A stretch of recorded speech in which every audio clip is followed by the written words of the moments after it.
বন্ধুরা চলে এসেছি তো রান্নাঘরে রান্না করব। তো কি রান্না করছি চলো দেখাই। এদিকে দেখো মাছটা আমি ভেজে তুলে নিয়েছি। আজ করছি ঢেঁড়স দিয়ে আলু দিয়ে মাছ দিয়ে ঝোল। তো আলু সেদ্ধ হয়ে গেছে, তো এবার দিয়ে দেবো মাছ।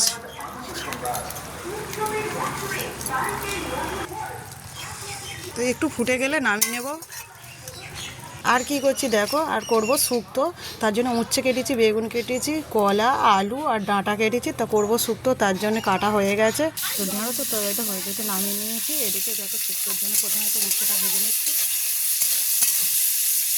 তো শুক্তোর জন্য আদা বেটেছি আর বাকি পোস্ত আর সর্ষে বেটে নেবো শিলেতে।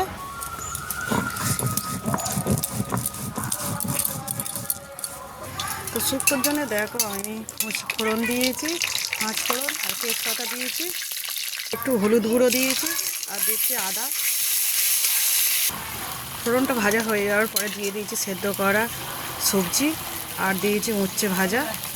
এদিকে দেখো আমার ভাতও হয়ে গেছে, নামিয়ে নেবো। তো এবার দিয়ে দেবো বেটে রাখা পোস্ত আর সর্ষে বাটা। তো আজ আমাদের পাড়ায় এই হরিনাম আজকের অধিবাস হবে। গতকাল থেকে নাম দিচ্ছে, আজকেরও নাম দিয়ে যাবে। নাম দিয়ে গিয়ে অধিবাসে বসবে। তো কালকের দল উঠবে সন্ধ্যে থেকে, তোমাদেরকে দেখাবো, শেয়ার করবো।